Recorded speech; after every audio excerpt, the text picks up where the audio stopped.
पूर्ण परमात्मा की सच्ची भक्ति, यानी अपनी महिमा वो आप पर सुनाने के लिए आते हैं। कहते हैं यदि भक्ति सच्ची साधना लड़की करती है, बेटी करती है, वो उस साकेत पुत्र से 1000 गुना अच्छी है जो परमात्मा की साधना नहीं करता। और वो लड़का जो परमात्मा की भक्ति नहीं करता, वो माता पिता के लिए ऐसा सिरदर्द है, ऐसा वजन है, जैसे बकरी के गल में एक थन जैसा खालड़ा लटका करे। बकरी के गले में एक थन के आकार का एक व्यर्थ में वैसे ही आगे एक चाम लटकता रहता है। उसको गल थना बोलते हैं, गल में लटका हुआ थन। ना उसमें दूध होता, वो किसी काम का नहीं। व्यर्थ में उसके गले में वजन और भार बना हुआ होता है। तो परमात्मा उदाहरण देते हैं कि राम रटत कन्या भली और साकट बला न पूत, जैसे छेरी के गल में गल थना जिसमें दूध न मूत। और कितना काम को ना, किससे काम का को ना, व्यर्थ में बोझ बन रहा है, गले में उलझ रहा है। तो ऐसा वो पुत्र है जो भक्ति नहीं करता। पुण्यात्माओं, भक्तिहीन प्राणी पे उसके संस्कार के जो पाप कर्म होंगे उनके दुख आवेंगे। और पाप कर्म युक्त प्राणी सत्संग के चर्चा सुनाने से भी नहीं सुनता। जिसके पाप अधिक होते हैं वो परमात्मा के वचनों को सुनना पसंद भी नहीं करता। माता पिता ने उपदेश ले रखा है और वो समझाते हैं कि बेटा जा नाम ले, तू भक्ति कर, हमारे साथ चल सत्संग में, और वो नहीं आता है। तो इससे सिद्ध है कि उसके ऊपर उसके पाप कर्मों का जबरदस्त प्रभाव है, इसलिए उसकी रुचि नहीं बन रही। और बच्चे पर आपत्ति आवेंगी क्योंकि उसके भाग में पाप कर्म लिखे हुए हैं। यदि वो भक्ति नहीं करेगा तो वो पाप उसको भोगने पड़ेंगे। यदि सत्साधना करेगा तो परमात्मा उसके पापों को हल्का कर देगा, नष्ट कर देगा। तो फिर माता पिता को दुख नहीं होगा। अब उस भक्तिहीन बच्चे पर उसके कर्म की मार आवेगी और भक्ति पर लगे हुए माता पिता भी उसके दुख में स्वाभाविक चिंतित होंगे, उनकी भक्ति में भी बाधा करेगा।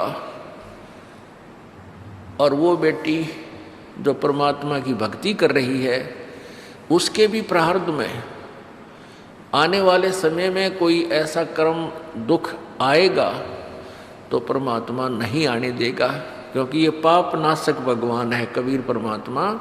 कबीर अंगारी असी, कबीर बम्भारी असी।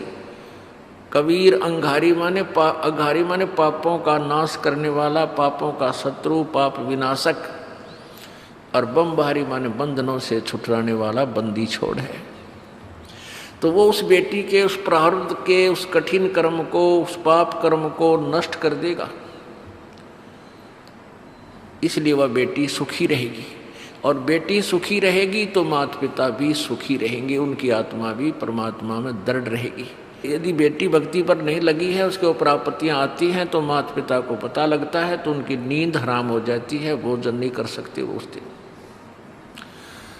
तो इसलिए परमात्मा कहते हैं कि राम रटत कन्या भली और साकट बलो न पूत,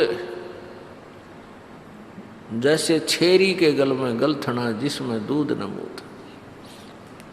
अब जैसे जिस प्राणी के ऊपर पाप कर्मों का अधिक प्रभाव होता है तो उसको परमात्मा की भक्ति अच्छी नहीं लगती। कबीर पिछले पाप से हरि चर्चा ना भावे, के ऊँघ के उठ चले या और बात चलावे। पापग्रस्त प्राणी या तो सत्संग में आया नहीं करे, और आ जाता है किसी के कहने से, प्रार्थना करने से, माता पिता के दबाव देने से, या कोई रिश्तेदार, कोई मित्र, सहेली, सखी, भाई बहन आ जाते हैं। और जिनके ऊपर पाप कर्मों का अधिक प्रेशर है तो सत्संग शुरू होते ही उसको या तो नींद आने लग जाएगी, लटके लेगा जो, या कोई और जिक्र कर देगा अपने मित्र से सत्संग के दौरान ही, उसको पता नहीं के खरपतवार भरा, उसमें खुरापात भरा होता है, वो ऐसे था, वो कैसे था, वो ऐसा कह रहा था, तो वो मित्र तो उसको कुछ ना कह पावे, परंतु दूसरे जो भक्त आसपास होते हैं वो उसको टोका टाकी करते हैं, भाई बोल ना बीच में, आनंद आ रहा है भगवान के वचनों में, परमात्मा की चर्चा में, बोल आवाज़ ऊंची ना करा है, हमने सुनने दे।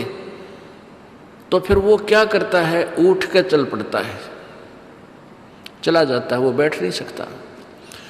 ये उसके पाप कर्मों का प्रेशर है, दबाव है, जो उसको भगवान से दूर रखे हुए। यहाँ से तो उठकर चला गया और मनमाना की यात्रा में एक्सीडेंट होकर मर गया, वहाँ से कहाँ जाएगा। अब फिर क्या होगा, वो बैल बनेगा, नाथ डलेगी, रस्सा बांध दिया जाएगा, अब अपनी मनमानी नहीं कर सकता, ना समय पर चारा चर सकता, ना समय पर जल प्राप्त कर सकता, ना बोल कर बता सकता मुझे कहाँ दुख है, मुझे प्यास लगी है या भूख लगी है। लगी रहो। तो क्या बताते हैं भगवान, कबीर पिछले पाप से हरि चर्चा ना भावे, या ऊँघ है या उठ चले कह और बात चलावे। या तो ऊँघ लग जाएगा या उठ कर चला जाएगा, यहाँ बैठेगा तो और इधर उधर के गप्पे मारेगा। तुलसीदास जी कहते हैं, तुलसी पिछले पाप से, पिछले जन्म जन्मांतर के पाप जो एकत्रित होते हैं प्राणी को, जो प्रारब्ध में मिले हुए होते हैं, उन पापों के प्रभाव से हरिचर्चा ना भावे, जैसे जबर के बेगते भाई भूख विदा हो जावे। जिस प्रकार किसी व्यक्ति को मलेरिया हो गया हो, मलेरिया जबर हो जावे, उसको भूख लगनी बंद हो जाती है, और घर वाले कोशिश भी करते हैं कि ले थोड़ा सा खा ले, सेब खा ले, संतरा खा ले,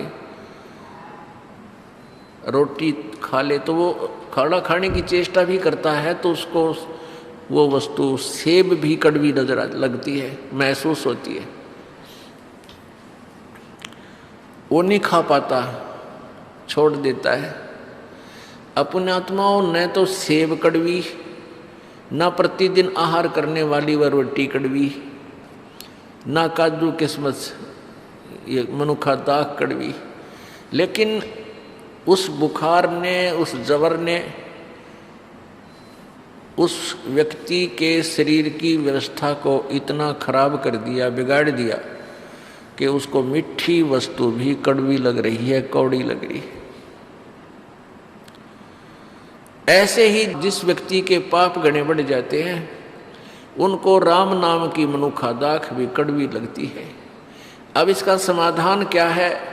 जिस व्यक्ति को जबर हो गया है तो उसके लिए क्या समाधान है कि उसने कड़वी कुनीन खानी पड़ेगी। वो कुनीन की टेबलेट, गोलियां, बट्टी, वो बहुत कड़वी होती है, जुबान पर भी नहीं रखी जाती, और वो कड़वी दवाई खानी ही पड़ेगी जबर मुक्त होने के लिए, रोग मुक्त होने के लिए। वो चाहे इच्छा बने या ना बने, वो फांकी मारनी पड़ेगी गोलियों की, औषधियों की, और कड़वी दवाई खाने से ही वो स्वस्थ होगा। और जब वो स्वस्थ हो जाएगा, जबर उसका समाप्त हो जाएगा, तो फिर देखना वही रोटियां इतनी स्वादिष्ट लगने लग जाएंगी, समय पर भूख लगेगी, चाहे सब्जी भी ना हो। घर वाले कहेंगे इसलिए सब्जी बना देते हैं, तो वो यूँ कहेगा कि नहीं ऐसे दे दे, मुझे तो भूख लग रही है, और लूखी सूखी नमकीन रोटी जो की त्यों खा जाएगा। और पहले वही रोटियां उसको कड़वी लगे थी, खाई नहीं जा रही थी।